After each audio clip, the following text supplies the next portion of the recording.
সূরা ইখলাসের মাধ্যমে যদি আপনি যে কাউকে বশ করতে চান, বাধ্য করতে চান, তাহলে এই আমলটি করুন।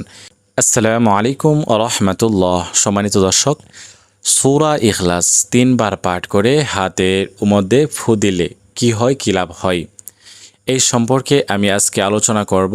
আপনারা ধৈর্য সহকারে এই ভিডিওটি সম্পূর্ণ দেখার চেষ্টা করবেন। সম্মানিত দিনী ভাই বোনেরা, যারা এই চ্যানেলে নতুন আসছেন, এখনও পর্যন্ত চ্যানেলটি সাবস্ক্রাইব করেন নাই, অবশ্যই চ্যানেলটি সাবস্ক্রাইব করে পাশে থাকবেন।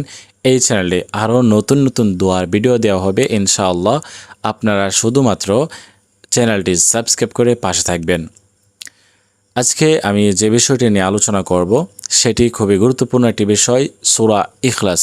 কুল হুয়াল্লাহু আহাদ, আল্লাহুস সামাদ, লাম ইয়ালিদ ওয়া লাম ইউলাদ ওয়া লাম ইয়াকুল লাহু কুফুয়ান আহাদ। এই সূরাটির মাধ্যমে আপনি এই আমলটি করতে পারেন। যদি আপনি এই সূরাটি পারেন তাহলে আপনাকে আর কিছুই পারতে হবে না, শুধুমাত্র এই সূরার মাধ্যমে আপনি আমলটি করতে পারবেন। এই আমলটি করলে বিশেষ লাভ রয়েছে, আমি শেষে বলে দিব।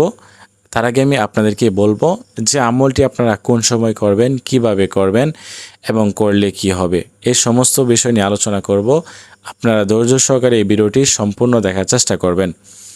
সম্মানিত দিনী ভাই বোনেরা, এই আমলটি আপনি কার জন্য করতে পারবেন, কাদের জন্য করতে পারবেন?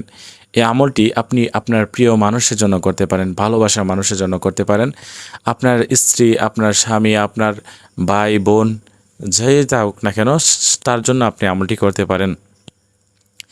আমলটি করার জন্য তাকে উদ্দেশ্য করে আপনি প্রথমে 3 বার ইস্তিগফার পাঠ করবেন। যে কোনো সময় আমলটি করতে পারেন। আস্তাগফিরুল্লাহ, আস্তাগফিরুল্লাহ, আস্তাগফিরুল্লাহ। তারপরে 3 বার দুরূদ শরীফ পাঠ করবেন, যে দুরূদ শরীফ আমরা নামাজের মধ্যে পাঠ করে থাকি। আল্লাহুম্মা সাল্লি আলা মুহাম্মাদ ওয়া আলা আলি মুহাম্মাদ কামা সাল্লাইতা আলা ইব্রাহিম ওয়া আলা আলি ইব্রাহিম ইন্নাকা হামিদুম মাজিদ। আল্লাহুম্মা বারিক আলা মুহাম্মাদ ওয়া আলা আলি মুহাম্মাদ কামা বারাকতা আলা ইব্রাহিম ওয়া আলা আলি ইব্রাহিম ইন্নাকা হামিদুম মাজিদ। সহিহ শুদ্ধভাবে আপনাদেরকে সূরা ইখলাস মানে শিখে নিতে হবে, তারপরে আমল করতে হবে। এখন সূরা ইখলাস পাঠ করবেন। আউযু বিল্লাহি মিনাশ শাইতানির রাজিম, বিসমিল্লাহির রহমানির রহিম। কুল হুয়াল্লাহু আহাদ, আল্লাহুস সামাদ, লাম ইয়ালিদ ওয়া লাম ইউলাদ ওয়া লাম ইয়াকুল লাহু কুফুয়ান আহাদ। এরকমভাবে সহিহ শুদ্ধভাবে 3 বার সূরা ইখলাস পাঠ করবেন।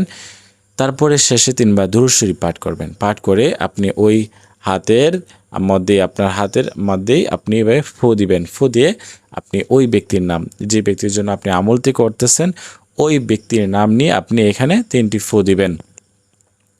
তো এই হচ্ছে আমল। এই আমলটি করলে কি হবে, যে কেউ আপনার বশ হবে, আপনার বাধ্য হবে, আপনার কথা শুনতে বাধ্য হবে সূরা ইখলাসের মাধ্যমে। যদি আপনি যে কাউকে বশ করতে চান, বাধ্য করতে চান, তাহলে এই আমলটি করুন। খুব সহজে আপনাদেরকে আমি শিখিয়ে দিয়েছি, আপনারা এই আমলটি করতে পারেন। তো আজকের মতো এই পর্যন্তই। সকলে ভালো থাকুন, সুস্থ থাকুন। আল্লাহ হাফেজ।